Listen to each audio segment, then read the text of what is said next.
Welcome back, everyone, to Turn to Page. Today, we are going to talk about The Ask and the Answer by Patrick Ness. It is the second book to the Chaos Walking trilogy. I'm your host, David. With me, as always, is... Alexis. Hi, how are you doing? Good. It's not like we didn't talk to each other like 5 seconds ago, but okay. I feel like every time we do this, we fight right before. And then we just kind of like, okay. Yeah, I mean, that's siblings, you know. That's every sibling, I think. But yeah, before we get started on that, though, you did read a book. I did not, sadly. I got a book, but I didn't read it. When was the last time we did this? I don't even remember. I mean, obviously I know what book. Yeah. But it's been like a hot minute. Yeah, it's been a while. Saying this now, we're just going to stick to once a month because we can't keep up doing it twice a month. Well, not that we can't keep up, but we just have a lot going on right now. Yeah. So it was kind of difficult to do to... We, like I said, we would just end up fighting. Being like, are you done? Are you done? Are you done? That's me mainly asking you that. Okay, that's not true. Yes. You were like this in the last two. I was like that in the other two. So, we take turns. But yes, I did read another book.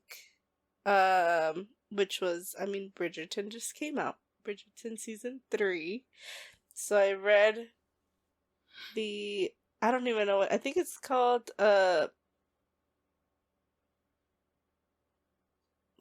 I forgot what it's the Colin and Penelope book. Let me pull it up, because I just say the Bridgerton books. Romancing Mr. Bridgerton or something like that, I think. Let me see. Yeah. By Julia Quinn. I read it right before the season came out, and I don't know how I feel about it. I don't know. Like, I read the first one when the first season came out, and I definitely liked the show more than I liked the books. I wasn't, not that I wasn't a fan, but it just, I don't know. So, I don't know if I ever talked to you about the first one. I think you did tell me a few things, but I don't remember them. So, I mean, it does happen in the show too. Which, I don't know. So, basically, in the book, well, because I didn't really get this in the show, but I guess that's just like me. Like, I didn't really understand what was going on at that point. But when I read the book, I like got more context out of it, and so I was like, oh, that's really weird. And it just made me uncomfortable, and it made me like not like the book. In the show, like I said, it still happens, but I think because I was not, like, I didn't get the ick how I got it in the book. Or as much as I got it when I read the book. Yeah. But basically, I mean, you've seen the show, right? Yeah, I've seen the first season, half the second. So basically, in the first, I mean, it's been like a while since I read it, so sorry if I messed some things up, but in the first one, because the girls don't know how they get pregnant. Or, I mean, they know that, like, they have to be with the husband, and, like, the husband has to be there, but they don't necessarily know what goes on. Yeah. And they don't know how it works, right? So, the guy in the first one, he tells her, I can't have kids, right? Not that he won't have kids. So I get like her frustration for that. So then she finds out that little, detail, yes, verbiage was incorrect on his part. And so she ends up like getting with her husband. And he clearly tells her to stop, and she doesn't. No, yeah. And that just made me really uncomfortable. Yeah, that did happen in the show too, and It you did. you and I did talk about it briefly, just being like, I remember being, people were talking about it like it was straight up. Like, I feel like a lot of people were not talking about it as much as they should have, and like, I'm honestly surprised that this. I mean, I don't know. Not that it didn't get canceled or whatever, but it just blew my mind that like not enough people were talking about this for me and like criticizing it. Or maybe they were. I just wasn't paying attention. Like I said, when I first watched the show, that's not what I got from it. Until I read the book, then I was like, oh, I don't like that. Yeah, I remember you and I talking about that scene for sure. But for sure, the other thing that not a lot of people were talking about it, I remember that was just a complete surprise you threw on me. It's like, yeah, that scene, and I was like, oh, why didn't I piece that together? Yeah, like I did it. Yeah, I don't know what it was. I'm sure like the people that read the books first and saw it were like, oh yeah. I don't know. I don't know what was going on in my brain. I think I was just because they were both angry and it was like happening that I just like kind of didn't pay attention to it because it made me uncomfortable. So I don't think I like understood what was going on because I was like looking away or whatever. Whereas obviously when you read the book, like you get all of it. So yeah. So then I was kind of like, I didn't read the next book for the next season. And I feel like I wouldn't like it. Cause he is kind of really mean. I mean, it's enemies to lovers. So I get that. But I feel like he would be really mean to her. Cause he was kind of really mean to her in the show. And so I was just like, nah, I'm just gonna skip it. Cause I don't like that. Yeah. And so then I read this and I was like, okay, this one seems like a safe one. And then a long time had passed from the second season to this one. So I completely forgot about the thing that Colin says, the guy from the third season, about the main girl, which was like, no, I would never like pursue. He says court her, which is basically like pursue her, whatever, marry her, this and that. Like I completely forgot that happened. And so I read the book and I was like, okay, like we'll see how it goes because I really like Penelope.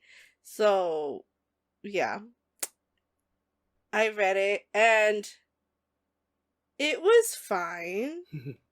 Like it wasn't bad. I did like it better than the first one. But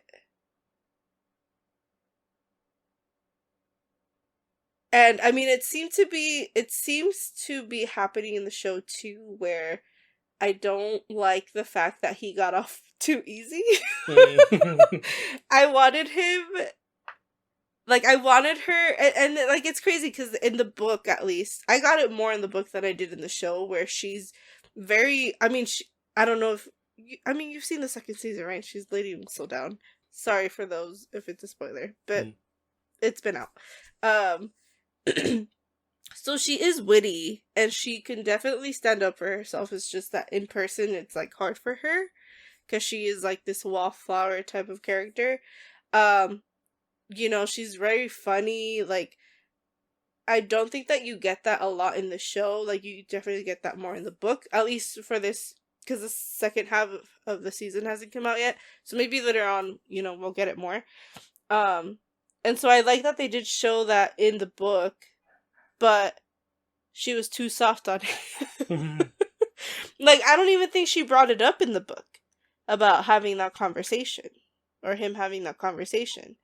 So that really bothered me. I was like, he's kind of an asshole. Like, she should have put him in his place more. So that really bothered me. Especially because, again, they're trying to make her into this, like, not strong character, but just, like, somebody who confident. can stand her ground. Mhm. But I still love her. I think she's great. He is still kind of like icky to me. Sorry, because so like in later on in the book, because he's a writer, which they also don't show in the show that much. Like he has his journals. I don't know if you've seen this season. Sorry, I don't think you're gonna watch it. No, Or maybe later on. I'll try to watch it, but I don't mind spoilers. Yeah, for this show so, specifically. He's a writer, and they do show it in the show, but not as much as they do in the book. And so when he finds out that she's Lady Whistledown, he gets like jealous in a way, which is like okay, whatever. Because she's like this. Yeah, I she's mean, famous. obviously, like yeah, She's famous for it. She's a really good writer, probably better than him. And him, he's the third brother in this big family, rich family. Back then, it's just kind of like the oldest brother kind of gets the whole thing, and then all the girls get married off. So what do the guys do? So his thing is like, at least in the book, it's like, well, what am I supposed to do now? Like, I don't know what I'm gonna do with my life, type of thing.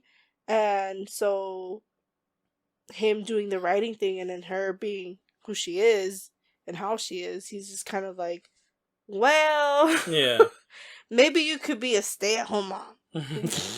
She doesn't say that, but I got that vibe from him, and I was like, I don't like that.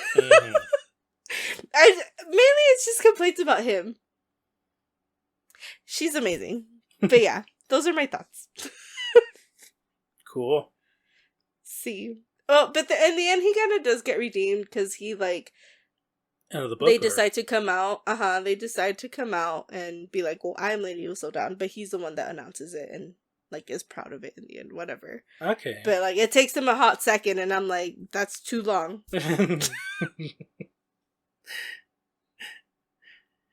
Okay. Cool. Nice. Yeah.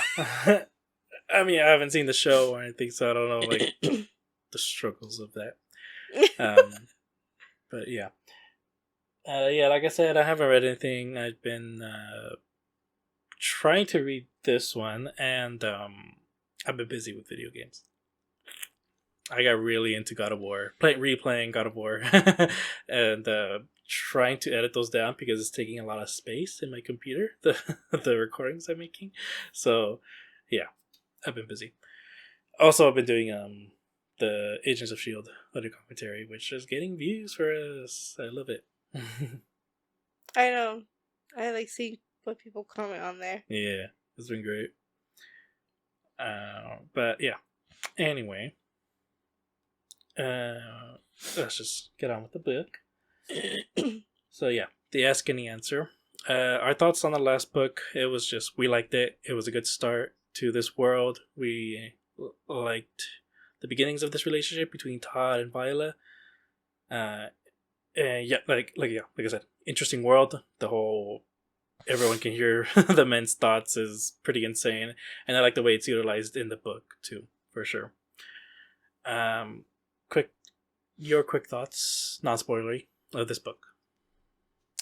I did like it more than the first book, which is a good thing. I felt more like I was more into it. Like, the other one, it wasn't bad, but it was definitely really slow. And this one, like, picked up the pace a little bit more. I listened to it, so it didn't... I think because Todd didn't talk a lot, like, the entire book, that I was like, okay, I could handle this more. And then just, like, everything that was going on was, like, super interesting and, like, intense, and it was really cool. Yeah. For sure. I absolutely love this book. You mentioned it, like, everything about it is intense. You don't know what's going to happen next. You don't know what everyone is thinking. Everyone else is thinking. Yeah, I feel like this one, I mean, obviously, like, the other one, it's, like, a setup to the world, and you do get, like, a good feel for it, but I feel like this one, you understand more of, like, why the characters are the way that they are. They are. Not Viola, because she's not from this world, but like the people in the world Mm-hmm. that is already set up. Like, you understand why they are the way that they are, and like, um, I mean, in the other one you do get like the going crazy part, but this one you like feel it more, and you're like, Mm-hmm. oh damn, okay, like Yeah. stop doing that. You know what I mean? For sure. Yeah. And I just maybe you also understand more what Patrick Ness was trying to do in this book of like really trying to convey the idea of, for one thing, like what it means to be a man, but also adding this one what it means to be a woman in a sense. Yeah, in the world, In the not in the real world. life. Yeah. In the world for sure.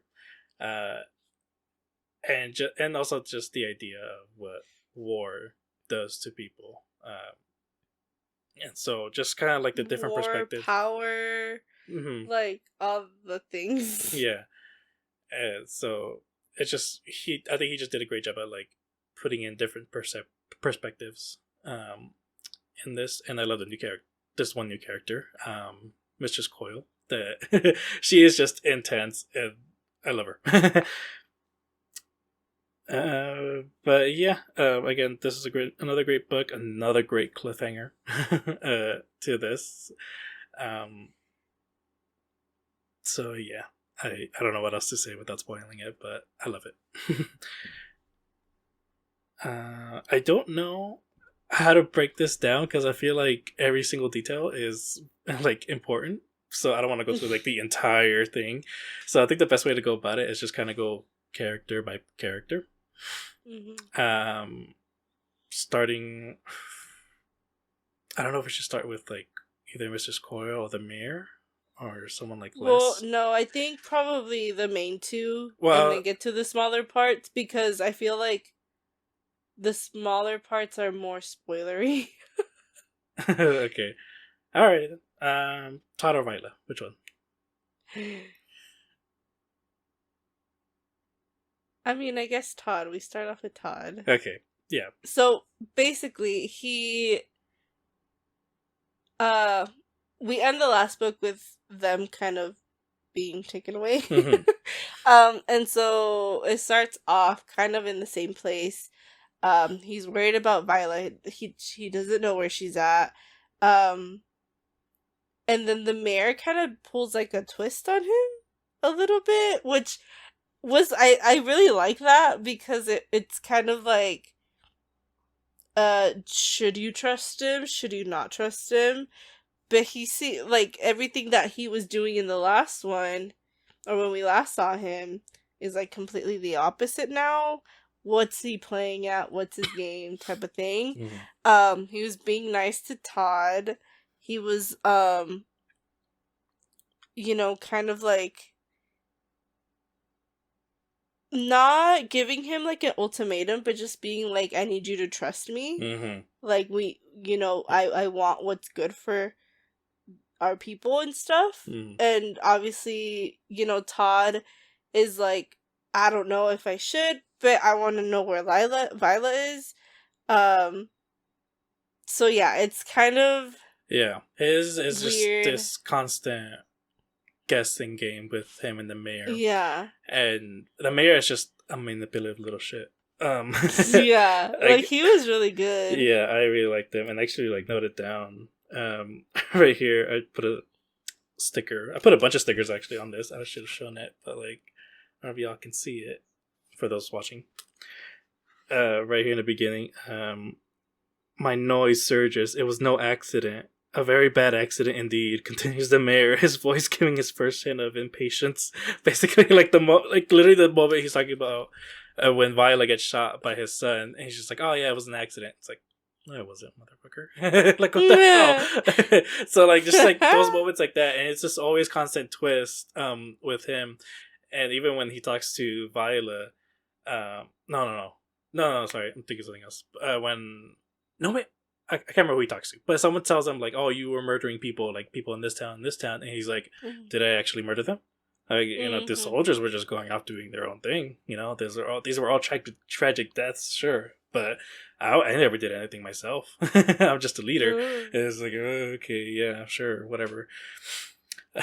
And so that's basically what Todd has to deal with the entire time. It's just doesn't know what the heck the mayor is up to at all, ever. And but the only thing he does really know is that the mayor wants him to be a leader, or like just wants he wants Todd to like be on his side, basically. Yeah. And like genuinely, not just because he has Viola or because he has something that he wants, type of thing. Like he genuinely like wants him to like step up and be by his side, which I mean we get to later on, but I kind of have to commend the way he goes about it when he's just like, I need you to trust me, and like trust, I can't just show you or give you what you want in order to trust me. It's like, no, it has to be complete trust. Oh shoot, my bad. Yeah. And so the way he goes about that is the way the mayor goes about making him a leader, but also trusting him, is by putting him to work. And he just a lot of field work with the spackle, which the spackle, holy shit. And it's just sort of labor work. That's what I was trying to think of. Labor work to try to, like, I guess in a sense toughen him up, but also be lead the spackle, even though they're slaves in this. Lead the spackle and hopefully take charge of them. I think that's what he wanted. It's like when he asked him, it was starting to get cold or everything like that, and he's like, "Oh, it's starting to get cold. We need heaters for the spackle, or else they're not gonna make it." And all that. It's like, you want them? He's like, "Yes, I do want them. They gotta survive." It's like, all right, I'll get them. And I think he just wanted that, like this, for him to like stand up for the spackle in the sense to finally, again, take leadership. Yeah. And then that went downhill right after that. Yeah. So, but it's like this thing of like, especially like with the mayor, of like not knowing what is actually happening. And then like we talked about this when we finished reading the book, that throughout this whole time you still have Todd saying everything he thinks. Yeah. And it's like, bro, shut up. Like, can't you control it? Gosh darn it. And the mayor can't do that, right? Because he's taking the, what is the pills or whatever? He's taking the cure, or so we thought. Yeah, the cure. Yes. So yeah, interesting. Yeah. And then I mean, I guess we could talk about the mayor's son. The mayor's son, I really like his character too in this one. Especially the more I read it, the more I listen to it, or the more I read it, the more I like him. He's not a good person. Like, let's just say it straight off the bat. Like, he is not a good person. But a lot of it, though, had to do with the environment that he grew up in. Yeah. Again, Todd, in the first one, he grew up around two dads who, like, genuinely loved him. Genuinely cared about him, and like for sure cared about his safety. And then you have Davy, who, the mayor's son, who very clearly at the very end we knew the mayor doesn't care about him. And then he also grew up with like, and then all the other men that he grew up around was the mayor's basically right-hand men, who were constantly like, you gotta be a man, you gotta be a man. And so that's kind of Davy. But the interesting about this is that somehow the mayor knew that, like, if he stays by Todd's side, he can change somehow. I don't know how he knew. I don't know if that's like what he really planned, or I don't know what. We never know what he plans really, but it was working. Like the more the book goes on, Davy is just like almost becoming a better person than Todd himself, because Todd, as the book goes on, he kind of becomes worse in a sense. But Davy, though, he's the one that's like struggling the most with like what he is doing, especially when he bans the not the spackle, but like bans the women and everything. What the mayor is doing to the women. I think I might have marked this one place. Basically, it was this one scene. Well, he's again, we were talking about this the other day. But he's the one that calls out Todd in the end about what is going on. and what the things that Todd is doing, um, which compared to where we last ended with him is a complete like Yeah, whoa. 180. Yeah. Mm-hmm. But yeah, I thought his character was interesting. Um, and you just kind of feel bad for him. I mean, especially at the end, obviously. Mm-hmm. But like throughout the whole book, like his dad like throws him under the bus with fighting Todd and Viola and stuff. He's Mm-hmm. like basically saying, "I didn't tell him to do that." It's true. Yeah. So you know, he's like the misunderstood bully. Misunderstood bully, and like I mean, that's just kind of the whole. This is one thing the book kind of brings up too. It's like this sort of nature versus nurture type of thing. Because like, why is it that Todd can't kill? Like, why is it that out of everyone else in this world, including even Viola, like he just can't kill? Davy sure as hell is like willing to do it and all that, but the more he gets closer to Todd, the more I think he would have stopped at some point. Maybe he could have been a better person. Maybe he could have been a better leader than Todd ever could have been. I mean, who knows? But he just wasn't given the chance. He wasn't given the chance. Yeah, and Todd, yeah, like I mentioned, like he was being cared for and everything, but he's the one giving the chance, and he's not really taking it. And I don't know. It's interesting. I love this book. But yeah, Davy. I will get to like what exactly happens to him in the end when we get to there. But Viola though. So yeah, she got shot and was sent to what's it called? Healing. It's not called the healing place. I forgot what they were called. Basically, like their hospital or their to Mistress Coyle specifically because she is the best one, but also she is a leader of her own. And with her right off the bat, she has no idea what Mistress Coyle is up to. She's dealing with her own Mayor Prentice basically in this situation. Although you right off the bat though, you're already on Mistress Coyle's side just because it's not the mayor basically, and we know the history, or so we think we know the history. That's one thing I should probably bring up. In the first book, oh my god, what's his name? Todd's dad mentions that the men in Prentice Town killed all the women. But in this one, the mayor says, no, the women killed themselves and they made it look like we murdered them so that we could take the blame and all that. Far-fetched in my mind, because for one thing, Todd's mom, I don't think she would ever do that. So there's one thing. But also Todd's dad, I don't think he would lie. So I just don't believe the mayor at all in this situation. Yeah. But both Todd the way that he says it was very convincing. It's very convincing, but both Todd and Viola are kind of like, is that what happened? It's just, I mean, they don't know the truth, like so far all we, even you and I can all we can go for is just, I trust these people, and that's all I'm gonna go for. I don't care what the mayor says, especially because the mayor is manipulative piece of shit. Anyway, Mistress Coyle though, she is just as manipulative. Again, goes about it differently. Like with Todd, he does labor work, but with Viola, she gets put to work healing people. Doing something good. Something that can benefit people. The whole town, basically. So what happens is, she wakes up and the mayor, like, right away goes to her and talks to her and kind of plays the same game with Todd, but differently, obviously.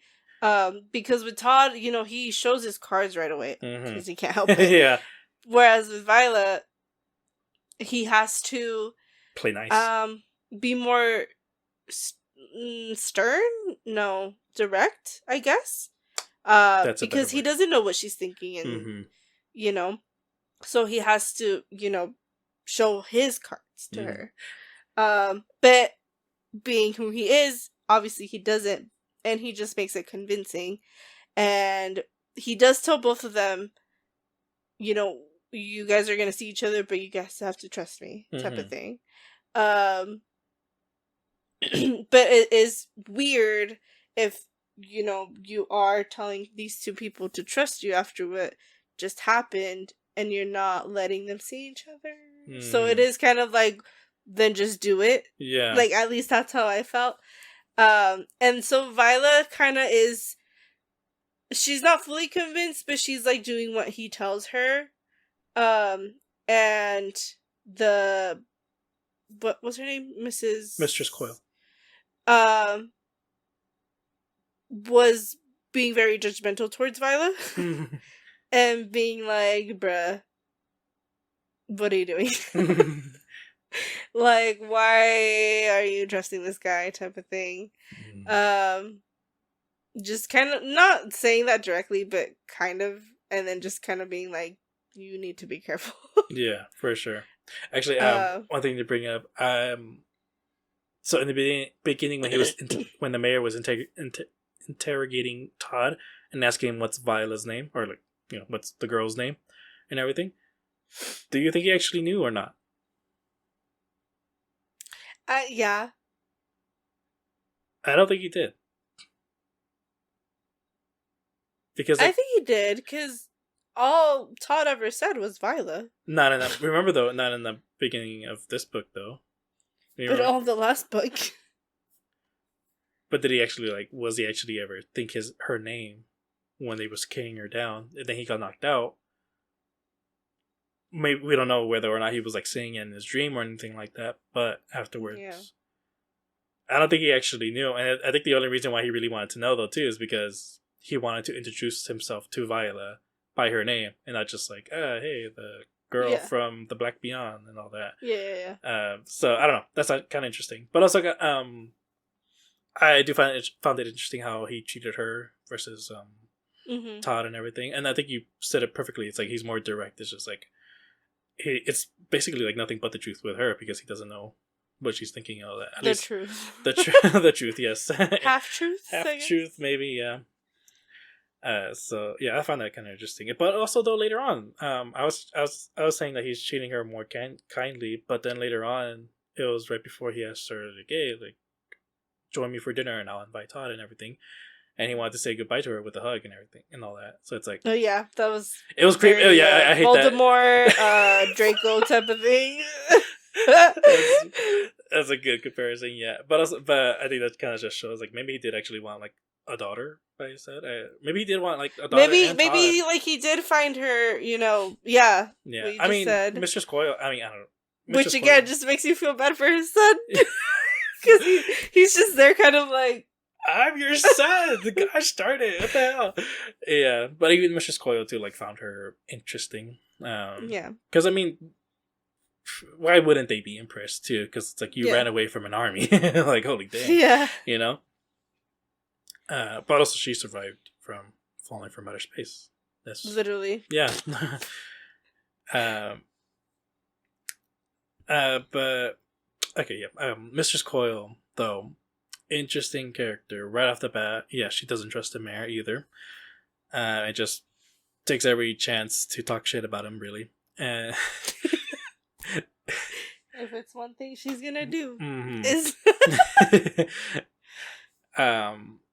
and as the book goes on, though, she is also trying to teach Viola how to be a leader, also. But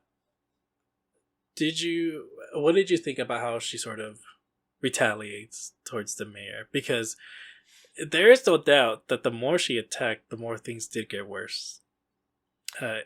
You're talking about the bombing specifically? Yeah. Well, okay, before that, you have to get to why that's happening. So the whole time, this lady is trying to recruit Viola into her secret army. Because, you know, the women are still being discriminated against. It's still very unsafe for them. Even though, you know, they have, like, this job, I guess. It's not really a job, but... And these people, like, they she's older, right? So she, like, remembers, like, what happened and, like, what actually happened. So she ends up, she makes her little army, she runs away with them, and they start attacking the town by bombing everything. Yeah. It's I don't want to say it's right, because it's not, because you're, you know, uh, a, uh, a lot of the damage was taken by the spackle, which, they've already suffered enough. So, like, that's not okay. I understand their anger, I guess. But you could have just ran away. Yeah, that's the thing, though. Too. I mean, I just realized too. Like, the first bombing happened after Viola's friend got killed. So Viola, throughout the entire time while she was healing and learning from Mrs. Coyle, she really wanted to get to this communications tower to contact her people. Her and a friend of hers, I can't remember her name, sadly, tried to make a plan to sneak out and get to the tower, but while they were out, they got caught.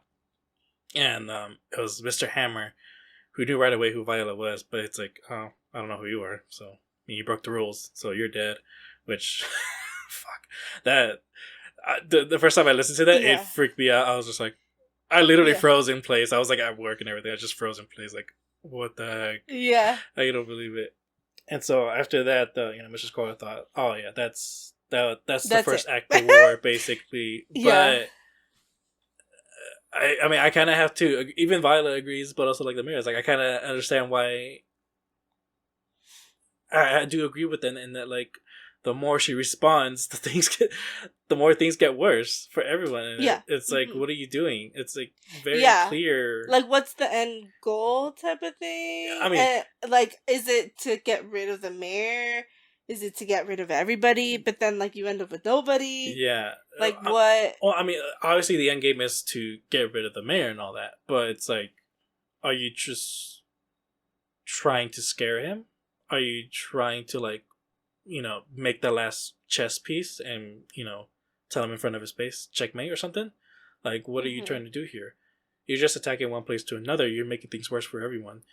And what exactly are you improving upon here? Because at least with the mayor, he's... Yeah, like, in some twisted way, like, he was trying to bring everybody together. That's the crazy part. But his tactics were not the best. Yeah, I mean... And I mean, he did say, like, you gotta start off slowly. So... it's just this thing of, like, if you were in that position, like, what would you do type of thing. Yeah, but then also, like, you mentioned too, it's like we gotta understand her perspective too.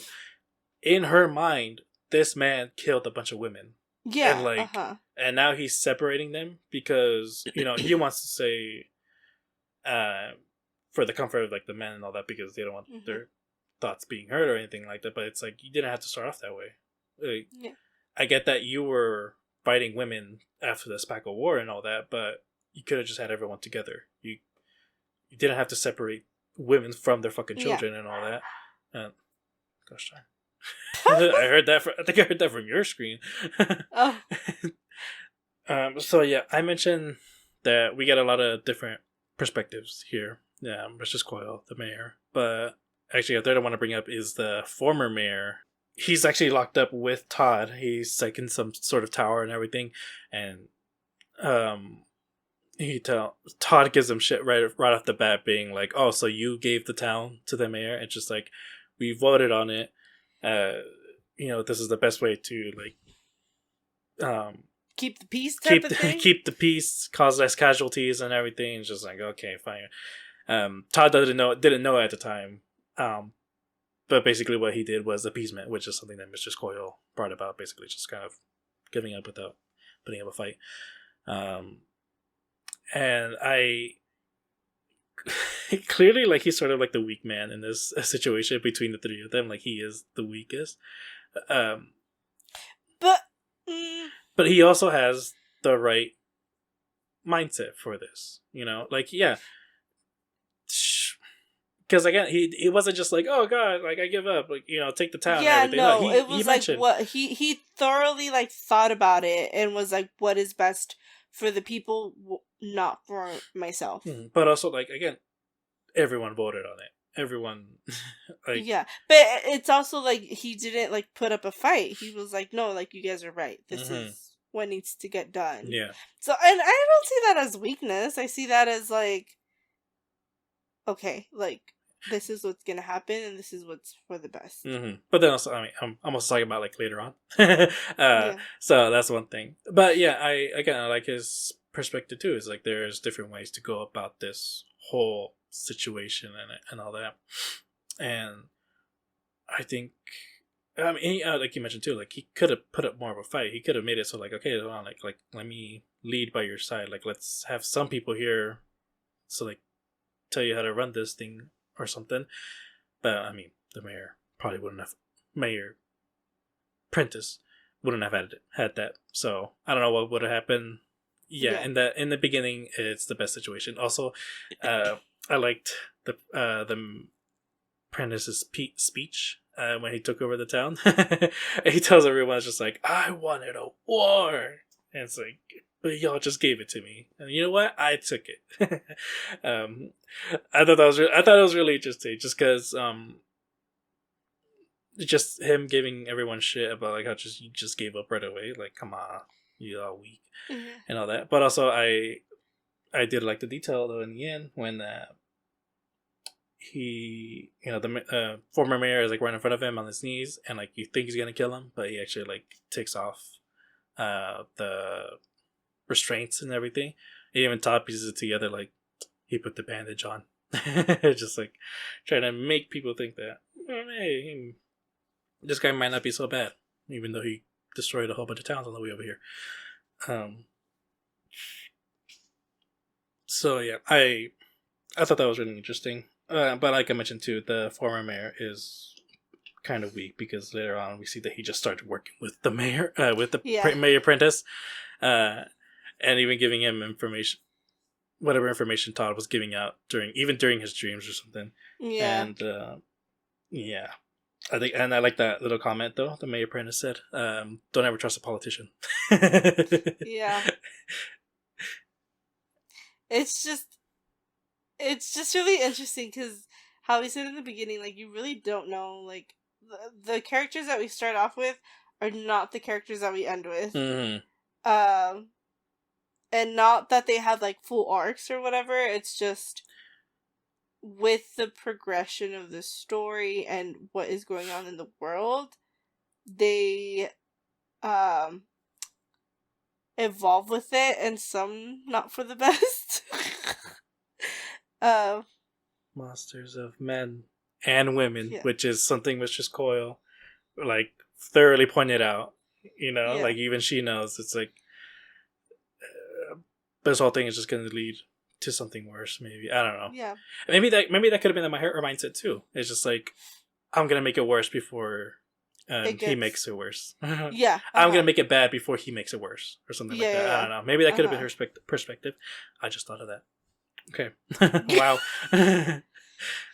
Yeah, so uh, like I don't agree with like anything that the other people are doing, but like with her specifically, it's like I find it hard because like I understand where she's coming from. Um, but Mm. like it's not good either, Yeah, bro. it's so. I mean, they say it too. The better the devil you know. Hmm. Just kind of, again, I would still choose her side, even though. Yeah, I mean, I would too, Mm-hmm. obviously. One, because I wouldn't have a choice. I wouldn't have a choice. But, um, yeah, I think I would definitely be more of a Viola of just like, like, do I need like that whole thing in her mind where she's like, do I need, like, should I go? Should I? You know, like, where is she's like, this the moment? Like, do I have to go? well, Or... she gets a note from them being like, basically like, we're over here, like, we need you type of thing. Mm-hmm. Are you in or are you out? And so the whole time after that, Lila's like, should I go? Should I stay? What about Todd? Like, this and that, like, all these things just running in her mind. So I would definitely be her, and because the whole time too, even though they are evolving separately, like, the main thing on both of Todd and Viola's mind are each other, and like we need to get together again. Where is he? Like, I'm trying to survive to see him again, and he better be doing the same, or she better be doing the same. So it's interesting. Well, you mentioned like, oh, you wouldn't have a choice joining, not just Mistress Coil's side, but what about Corinne? Yeah. I don't like her. I think she's the best character out of all of them. I mean, I get it, like, she's very mean to Viola and everything, but she stood her ground to the very end. Like, she is, like, as you just said, I wouldn't have a choice but joining Mrs. Coil, but she didn't go with her. Yeah. She stayed to heal the rest of the people, to be a healer, to keep being that. While Mrs. Coil, even though she probably took like a Hippocratic oath like every other doctor does and everything, she decided to start bombing. She decided, even though she's the best healer in the town, she decided to start hurting people. Yeah. She'll say like, oh, casualties of war and everything. That's something we should have mentioned too. She is just as manipulative as the mayor. Yeah, well, I think we did say that. Okay, I gotta remember. It's like equal but different. Equal but different. I mean, I don't know. I would say equal, because the biggest standout to me of a line was they mentioned how we find out that after the Spackle War, they enslaved a few of the Spackle, couple thousand of the Spackle and everything. A few. I know, thousands. Just a few. My bad. 1,000 of the Spackle, and Mistress Coil is part of like the group that like okayed that and everything, and she'll say, it's like, hey, we needed people to rebuild and everything and all that, and it's like, for me at least, I'm like, okay, fine, you needed help rebuilding, cool, but actually, I really do want to, like, this is on the beginning of chapter 8. Turn to page 102.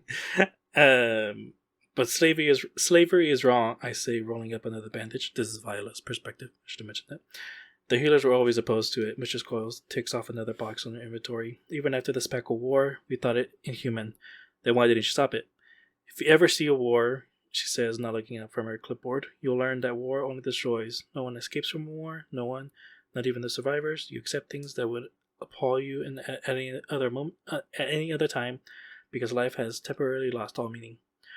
First of all, that line that she says, if you ever see a war, like, that you shouldn't say that. You should say, like, I hope you never see one. Because, like, the things that, like, the character that I kept thinking about when, like, reading or like, rereading this one is Kratos from the God of War games. And I'm not just saying that because I really like the game, but, like, truly though, this is a character, like, I'm not kidding you. There is God of War Ragnarok. There is Odin, who is the biggest manipulator in that.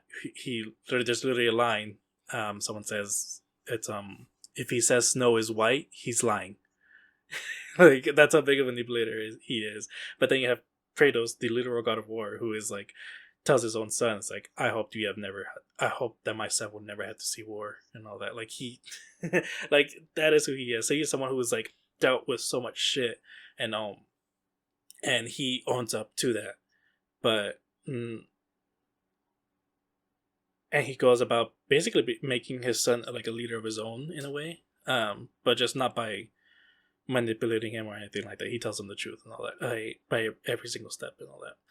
And so that just, like, it bothers me that, like, at least for Mistress Coil, that, like, she very much wants this just as much as the Mayor Prentice does. Yeah, that's why it's like, that's what I'm saying. I understand, but like it's still very like it's like the mayor where you're like, do I trust you? Like, Mm-hmm. is this okay? Mm-hmm. Am I doing the right thing by trusting you? So you feel that way with her as well, like throughout Mm-hmm. the whole thing. Because again, like what she's saying makes sense, but what she's doing is not adding up. Yeah, it ain't the math ain't math in here. For sure. And this is why I also say Corinne is like the best character because she is the one that like stood her ground till the very end. Did she die sadly? Yeah. But I mean who knows what She didn't change. she didn't change, but who knows who else she would have helped during this time. Yeah. The time that she did. Um I mean I like this. But she was so mean. She is, but like I guess, but at the same time though, she was the one telling the truth the entire time. She definitely got into Viola's head. Mm-hmm. Like that conversation at the end, like was very, very well, the conversation she had with Viola of like, you should stay type of Mm-hmm. thing. That did stand out to me a lot. And then I think she knew the tipping point too. Yeah. Because like for Beatrice Coyle, her killing Viola's friend, she thought that was a tipping point, but it wasn't. Like who knows what could have happened had she stayed? Because afterwards, the mayor was like he's literally setting up a hanging for Mr. Hammer.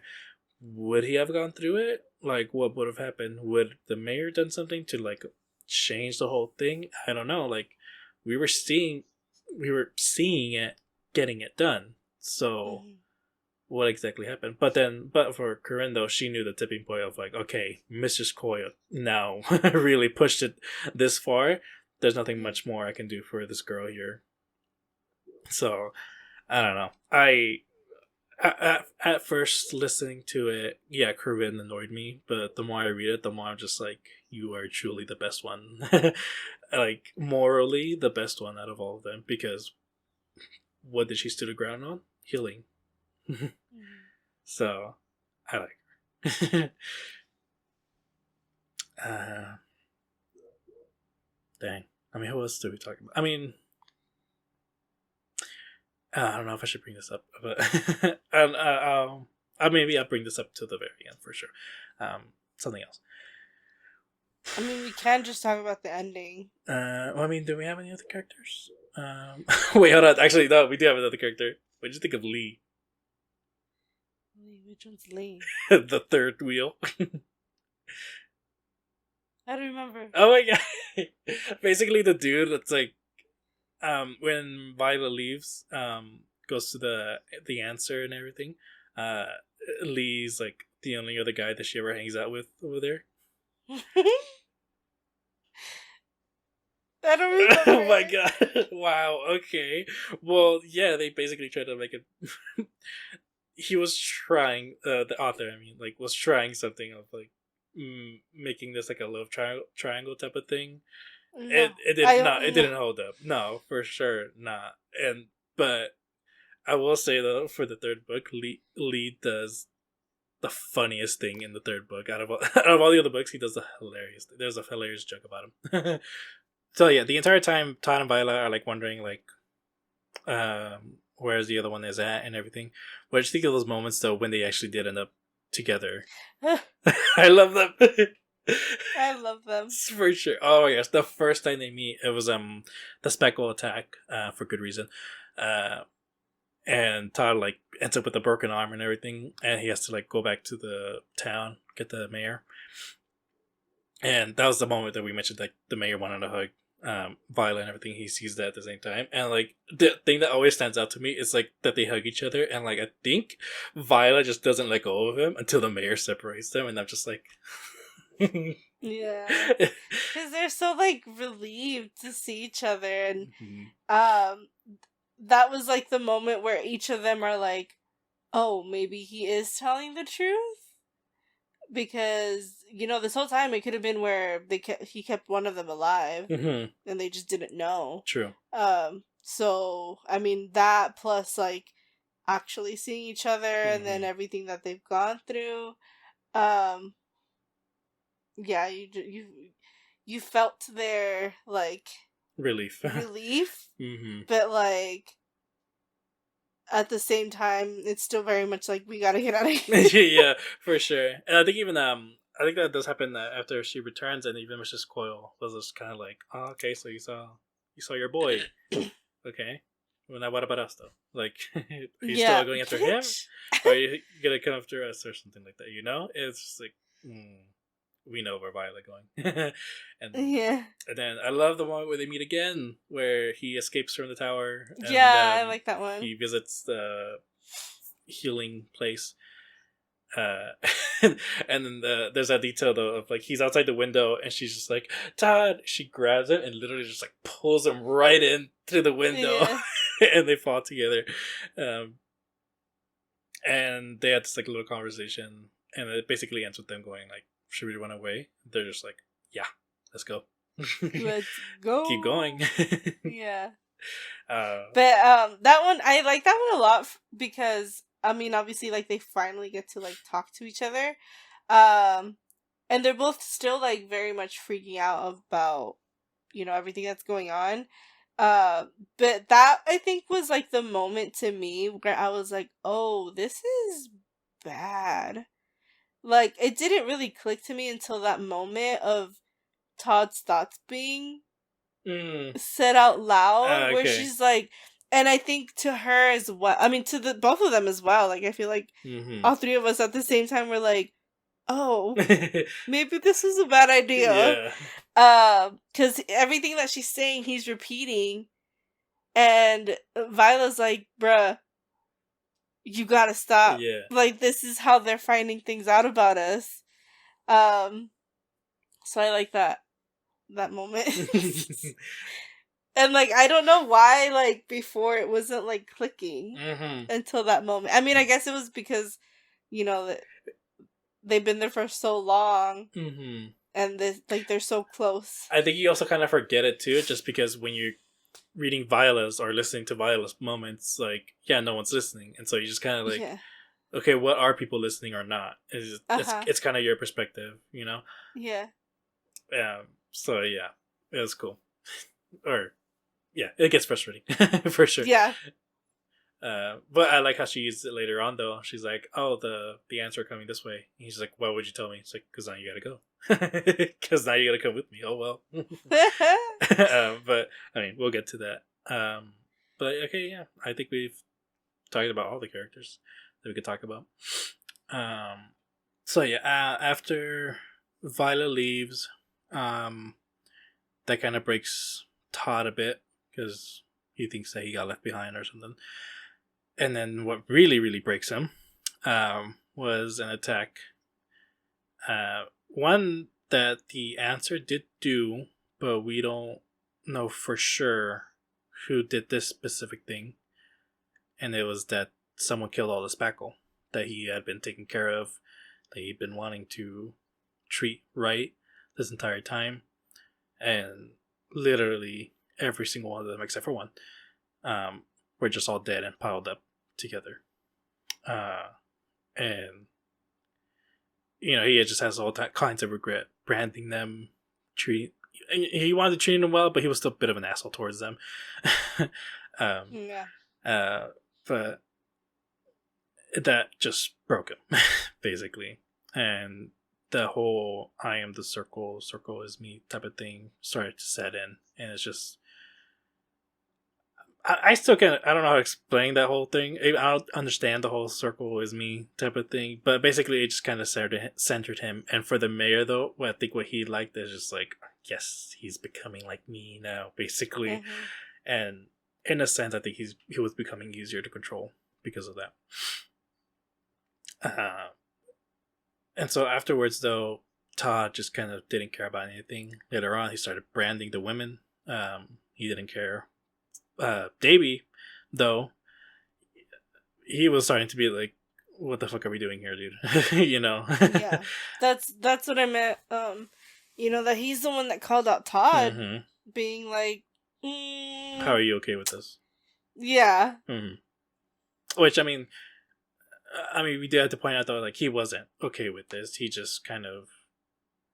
This is the conversation that we had. We got into an argument because he wasn't listening to me. But Davey points out, like, well, yeah, he was telling him, like, how are you, like, okay with this? And Todd was like, well, I'm not the one doing it, which... But he wasn't. I mean, yeah, the branding, yeah, he was doing it and all that, but he wasn't doing the torturing. That's the thing that you brought up. But who does that sound like? Okay, yeah. Like the mayor. And, what's his name? Davey, goes right back in and is like, okay, maybe you're not doing it, but, like, you're still a part of it, and you're still there. Right? And so, that's why I was like, dang, like, that was deep. Yeah. Well, I mean, they also bring that up in the first book, with Todd's dad, how he didn't do anything. He didn't, hurt the women. He didn't fight against the women or anything like that. But when those rumors started going around, he did nothing. And which, that was his biggest regret. And that's the thing that also does break Todd, too, is that this entire time he's really done nothing. He's always saying, like, I'm doing this for Viola, I'm doing this because I gotta, like, keep alive and everything and all that. But doing nothing is what is ultimately, like, just making him break down more and more, and basically becomes an easy target for the mayor. And that's why when you have that moment when Viola goes back to the town, tries to get him out of there, she says, like, I'm losing him. Like, literally, like, he's just falling some deep well or something like that, Yeah. And when they meet back in the town afterwards, what does she tell him? What does she tell him? It doesn't matter how hard you get knocked down or something like that. What matters is how you get back up and everything. And I was just like, oh, God. I hate that line so much. It's great when Rocky said it, but, like, it's so cringe when the first book did it, and then when they bring it back up here, I'm just like, I don't. No. Please don't. Oh my God. But yeah, this is basically when it starts to get insane. They finally get back to each other and all that. We find out that the former mayor was been working with them, with Prentice and all that, and shit goes haywire. When the former mayor is pointing a gun at them, he gets Viola's bag. He gets out the trace bomb, and explodes, breaks Viola's ankles, and knocks out Lee and Todd. Later on, the Prentice is interrogating Viola, trying to get information where the answer is coming from and everything. She is holding her own.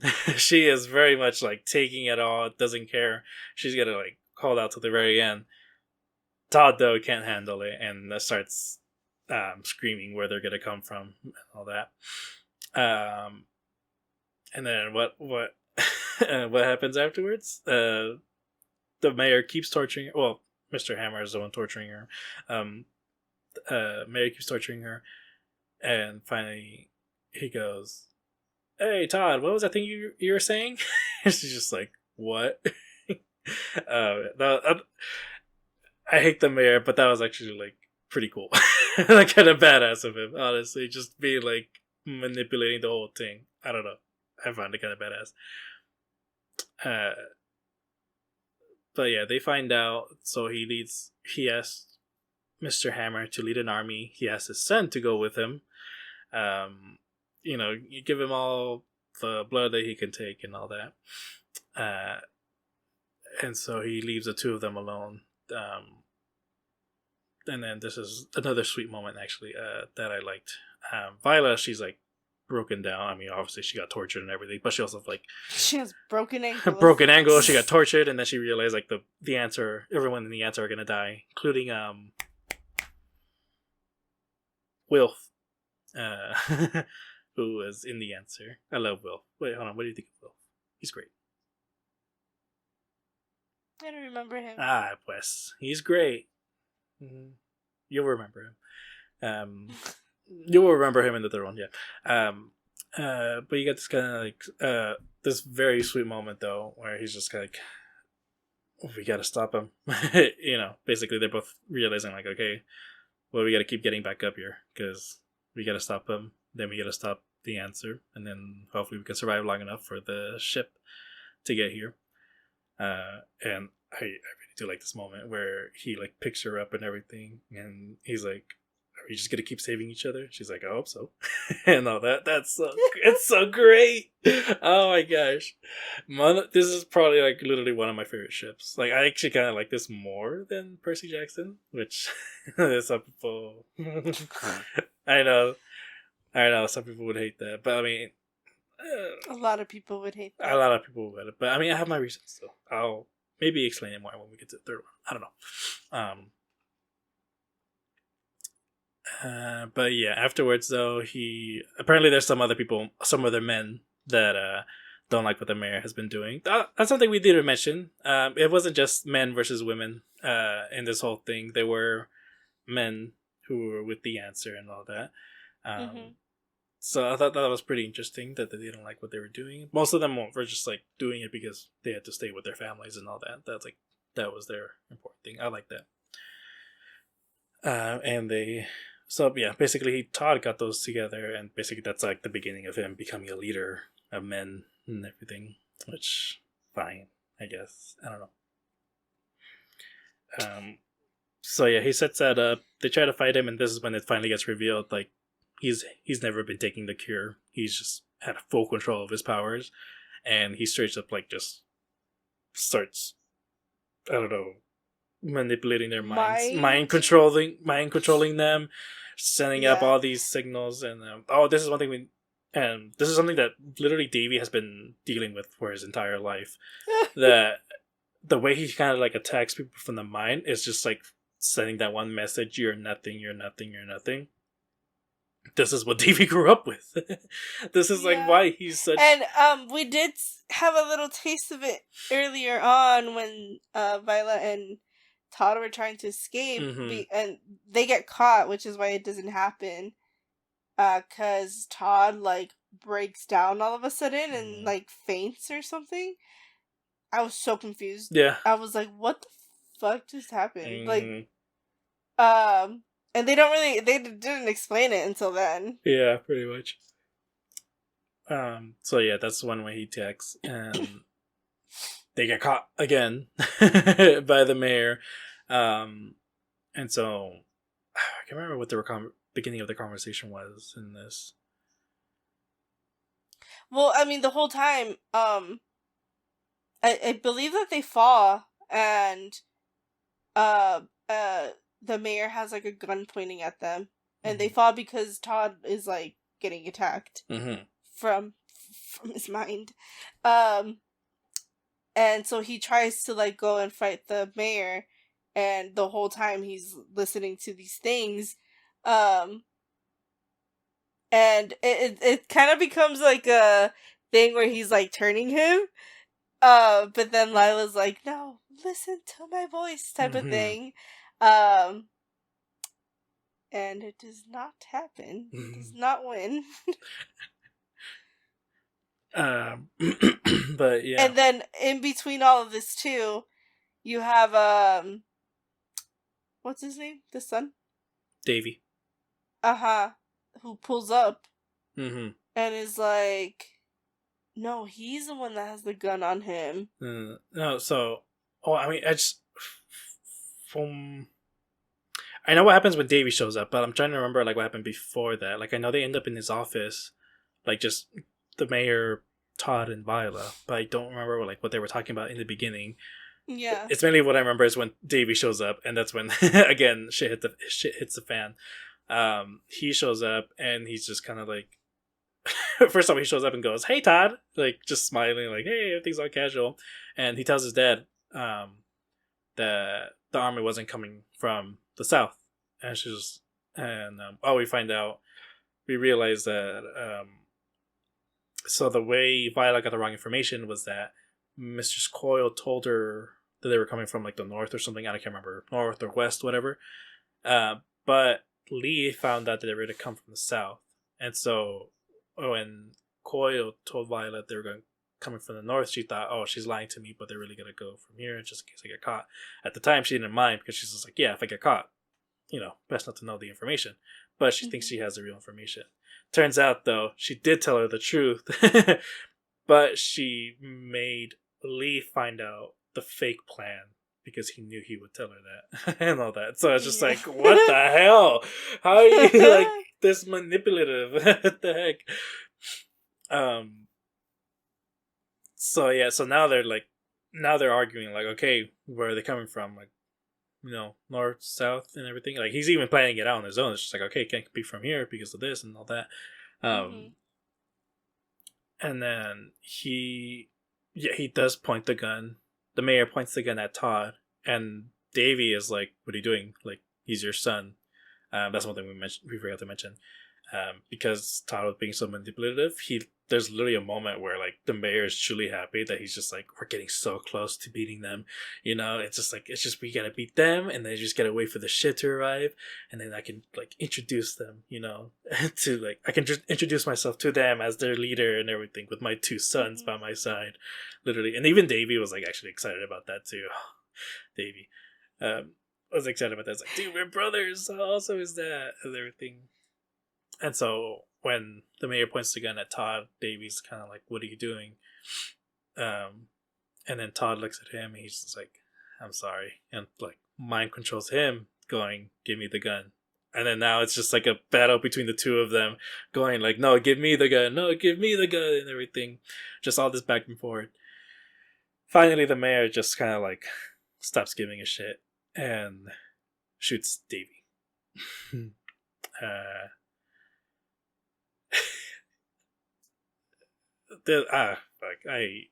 This is so sad the more I read it, because Davy goes down, and there was something that Davy's been wanting to tell him ever since, even before I think like the mayor called them brothers and all that, or their sons. And it was a memory of him shooting Todd's dad when they got separated in the first book. He shoots him down, and he's looking at Todd and just like, "I'm so sorry." Like basically I think those were his last words. But as he's dying though, the fucking mayor is just like, Todd, I've always wanted you as a son. I never cared about Davy. It's just like, dude. Bro, shut up. Shut the fuck up. What is wrong with you? And so Davy's like listening to this while telling him he's sorry, while also wanting Todd to accept his apology and say something, and Todd just kind of sits there and does nothing. Yeah. And he is like, he's sitting there doing nothing, listening to all this and watching all this going on, while also thinking, I can't do anything. Mm-hmm. Like, I'm just sitting here doing nothing. Oh my god. And I'm like, bro, get it together. Get it together. Yeah. But no, this part's just tragic, because that is the biggest thing with Davy. It's like, what could he have been? Like, Yeah. had he not been the mayor's son, had he been raised differently, like, he is the biggest like what if throughout everyone. And yeah, like he never had a chance, sadly. Yeah. So that pisses off Todd, and so he tries to straight up attack him, and they have like another mind battle.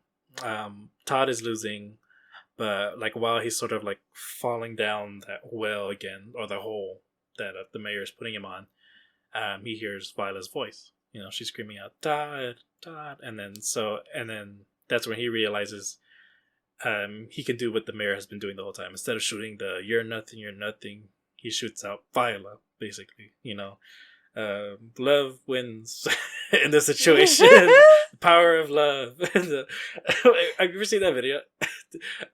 Is dudes? Oh, what's that game called? The one with the cars that you like playing soccer with. Oh. Oh my god. I know what you're talking about on like the PlayStation. Yeah. I can't remember, but I know what you're talking about. Yeah, basically like the I'm sure everyone probably listening knows it's that game where you just like well, racing. maybe they don't. I don't know. It's a game where you're racing or not racing, like you're just a car, but you're playing soccer as your cars and you're doing all these tricks and moves and everything.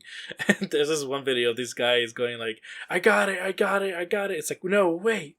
We'll do it with the power of friendship, and somehow their cars go up and just hit the ball at the same time, and it makes a goal. It's just like, what the fuck? It's just like that's basically what happened here in this book. It's just like, with the power of friendship, we'll beat the mayor. And they win. They do win. He managed to like knock him out. Todd was like weakened by it and everything, so now they're deciding like, okay, we gotta stop the army. We gotta tie up the mayor here. Todd's saying that he's gonna kill him, but Viola's kind of like, are you though? Are you though? Yeah. The thing though is that she has to be the for one. real. Yeah. The thing though is that she has to be the one to go to the answer and stop them. Hopefully, convince everyone that like, hey, you're all gonna die now. He's gone. Yeah. Get off. Yeah. And then we skipped over this whole big thing, but I mean, I think I wanted to get out of the Davy thing out of the way. But while everything there was going on, we see a ship coming from outer space, and it's not the ship; it's a scout ship that comes down. And Viola is just like, "Oh my god, they actually like someone came after me! Like holy crap!" And so now it's just this. It's another, not just a race to like figure out where the answer is coming, but now it's a race to like, okay, Viola, you gotta stay with me. Okay, you gotta like, we gotta tell them like, hey, I'm the good guy here. Come on, and all that. All that is going on. So, yeah, they stop the mayor, and so Viola is trying to get to the answer. Hopefully, get to the Scotch ship at the same time too. But then something else happens. Among Davy dying, among the Scotch ship coming in, among the answer, the Spackle army starts coming in, and it's like with a big ass horn blowing, and as soon as they hear that, the mayor he was knocked out, but then he wakes up. He hears that, and he's just like, Todd. Shit. What did you do? It's like, first of all, what did he do? The fuck? Todd is just living his life, bro. Yeah. You keep getting in the way. You keep getting in the way. Yeah. And it's just like, my boy, you did it. You fucking did it. And he's just like, what are you talking about? You let that spackle go, didn't you? It's like the one spackle that lived in the thousands that died, 1017, he let him go. And he got his people, and now they're coming. And so now Todd had to decide, like, do I keep him alive so he can fight the army? Because he led the war towards the Spackle and won with the help of the women. We gotta point that out. The women very much helped. He led the army, so now he's gonna be like, I gotta let him go, because he knows how to fight these. He knows people are gonna, if people have to decide whether to follow Todd or him, they're gonna choose the mayor to fight against the Spackle. So he lets him go, and I fucking hate this line, but he's like, finally, we get to do the thing that make us men. War. And then that's how the book ends. It was just like, oh. Fine. I'll do it myself. Basically. And I mean, in that moment, you finally realize what he actually wanted, which is he wanted to fight the Spackle, or he hoped for an actual war here. So I think that kind of like gets you a different perspective of his speech, where he was disappointed. Like he wasn't just calling them out on their weakness or anything like that. He was kind of actually like, I really wanted to fight, guys. Come on.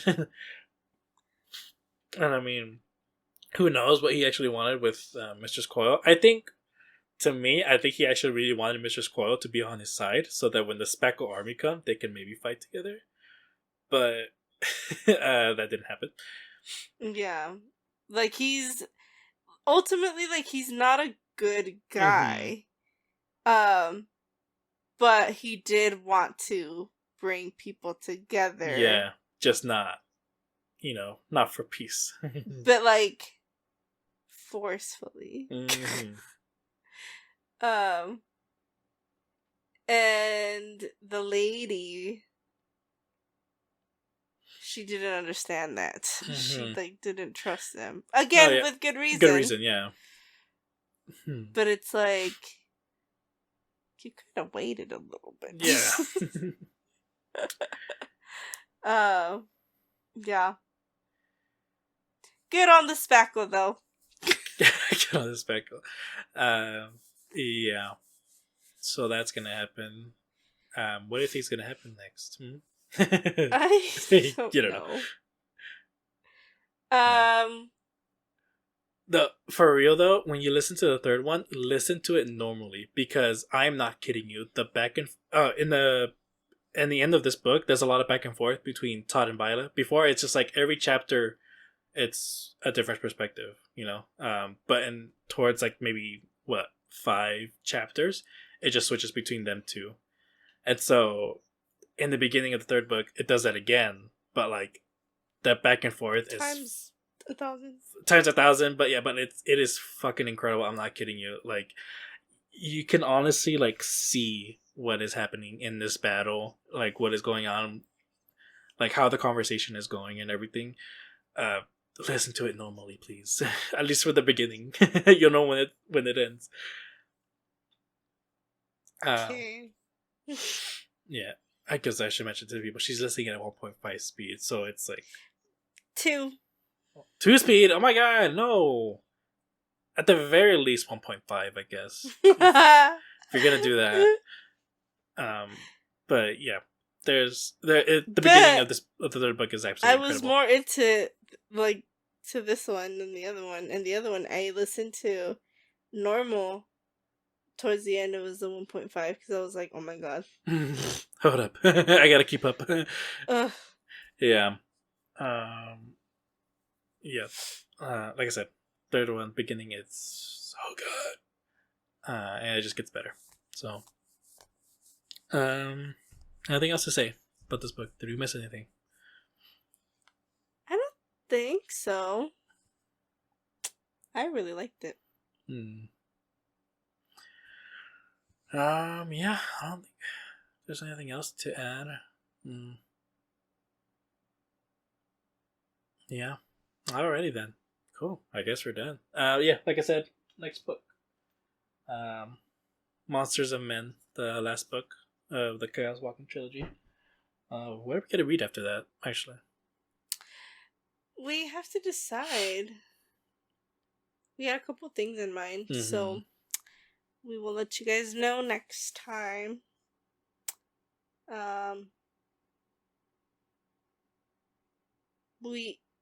Because it was between either a standalone or another. Well, I guess they're all standalones, but one of them is truly a standalone, and then the other ones are. They are standalones, but they like are in the same world. Oh. Yeah. Okay. So we'll see. You don't even remember what we were talking about. I think I know what you're talking about, but I'm just like confused by your explanation of it. Okay. Alrighty then. Well, I hope you all enjoyed that. That was really fun. And check out Red Spotlight, like I said, this channel. There are other videos where me and Alexis or Soto doing audio commentaries. Agents of S.H.I.E.L.D. We will be doing a regular podcast episode soon. both Alexis are going to do a regular podcast. I don't know when I'm going to be uploading my Batman gameplays, but we'll see. I'm still... I'm supposed to be uploading Batman, but I'm playing God of War. It's that's going on. And then I think Sergio and I think we're going to do like one podcast a month for video games. Just because like there's not a lot of news coming out, and it takes time to play games, people. So, yeah. Especially if you play them again. Actually, it's faster if I play them again. Oh, okay. Yeah. It's like it takes a while when I'm playing them for the first time. It's